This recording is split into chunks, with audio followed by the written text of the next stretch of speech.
political and socio-economic platform with membership across the 19 northern states and the FCT. We specifically convened this press conference to address issues concerning northern Nigeria and Nigeria as a whole. So I'm going to read the text of the press release now verbatim. Our attention has been drawn to the several disparaging comments of the governor of Rivers State, His Excellency, Chief Nelson Wike, wherein he openly attacked some leaders, members, and other critical stakeholders of our great party, the PDP. Just yesterday, Governor Wike, in his usual manner, attacked the Deputy Governor of Edo State, His Excellency, Right Honorable Philip Shaibu, for expressing his personal views and opinion before Party National Working Committee, who went to the state for some party assignments. As if that was not enough, the Rivers State Governor, Nyesom Wike, took another swipe on the Governor of Edo State, His Excellency, Mr. Godwin Obaseki, for responding to him on certain issues of great concern to the oneness and unity of the party.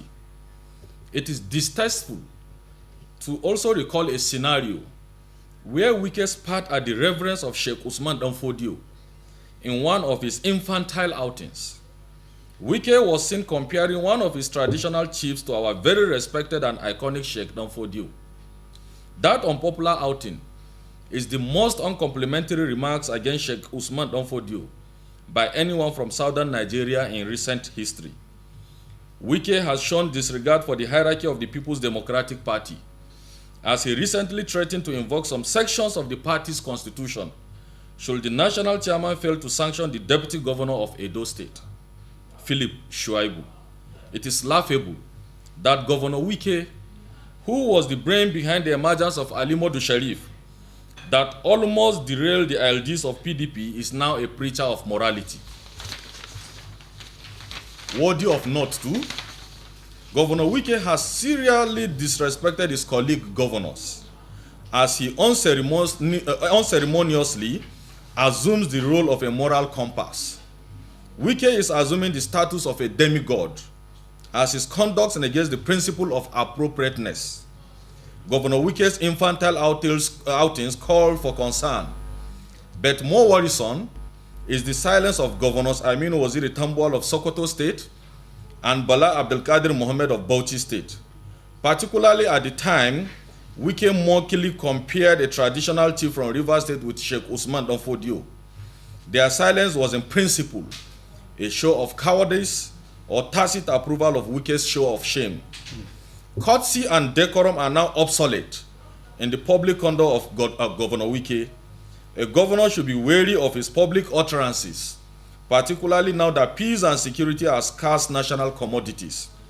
At National Alliance for National Cohesion, we are perturbed by the conduct of Governor Wike, for same could snowball into anarchy, and egalitarian Nigeria should not trudge on calling a spade a spade. Governor Wike's tendencies are infamous and dangerous, and every leader of conscience must rise to hold the serial abuses of Governor Wike. Consequent to the above, we demand the following.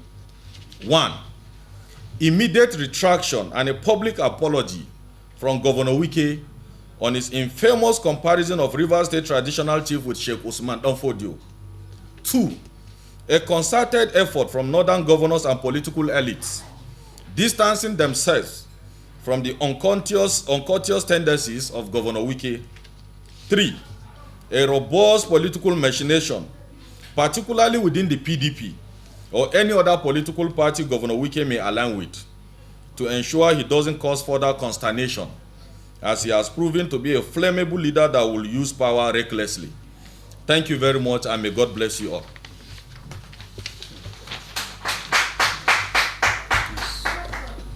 A wonderful question. I think this will definitely go down the memory lane if he fails to apologize, because we are going, just as we rightly pointed out in the press conference, to mobilize the northern political oligarchs, the northern political bloc, to make sure we punish Wike accordingly. because it is the highest level of desperation for anyone anywhere to compare a traditional chief, for example, with the revered Sheikh Usman Fodio. So we are not going to take this lightly. We've been quiet all along to see the possible reaction and action of our leaders, but they have failed to do that, and we're going to act accordingly. Okay, so sorry, just a follow-up question. When you mean punishments, is it under the party's jurisdiction, or what do you mean by punishment? How are you going to let That is multifaceted, and I wouldn't want to divulge a specific, but I can assure you for a fact that if Governor Wike fails to retract his statement as well as apologize, Northern Nigeria is going to punish him for that. All right, thank you very much. Yeah. And that's why we're coming in. Because in one of his infantile outing, Wike was seen just yesterday to have issued a threat to the National Working Committee of the party. In specific term, he said he has written to the national chairman, and he expects the national chairman to take disciplinary action against Shaibu, and failure of which he is going to invoke some section of the party's constitution. Nobody is above the People's Democratic Party. For as much as you subscribe to be a member of the PDP, you must abide by the rules and tenets of the party. So for Wike, for whatever purpose, to feel he's above board or above the party, these are issues that, of course, we will expect in the coming days for the party to take a definite position, and failure of which the PDP also may just go down the drain, because we will not sit, fall down, and watch our leaders, our revered leaders, being dragged to the mud in the name of politics. We will not take that. Sorry, my last question. In 2018, your group, are they aware that Wike actually threatened the party in 2018 that if the party primaries is not conducted, is not going to be organized in his own state, is there the party to try him? I don't know whether your group is aware. So what we say about that? Sometimes we apply political solution to some of these issues.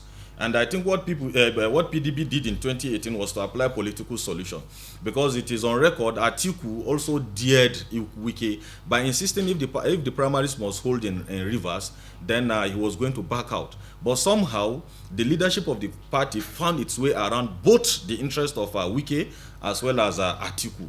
This time around, it is a different ball game. You can't always have your way at all times. This time around, Wike just have to give way by doing the right thing. So what's the difference between Wike threatening the party and Shaibu trying to advise the party for them to bring the old PDP and the new PDP together? So Wike has a threat, but Shaibu was trying to advise the party. So why is Wike telling the party that Shaibu is threatening the party? And abuse of power. Wike in this case is seeing himself as a demigod, just as we rightly highlighted. Wike sees himself as demigod in PDP. And it is time for PDP to do the right thing by clipping his wings, or we'll all end up facing the repercussion in the long run. I want to clarify. As well as socio-cultural platform, it is broad-based. Of course, we have affiliation with our political parties, not even the PDP. We have members from APC, we have members from PDP. So some of the concerns raised here is as regards Northern Nigeria, and generally the well-being of the political space, not necessarily the PDP. Okay. Yeah. So that means if another party does something that has to do with Northern listening, you get up and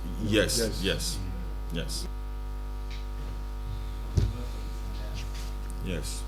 You are late now. No, very important. So it's okay.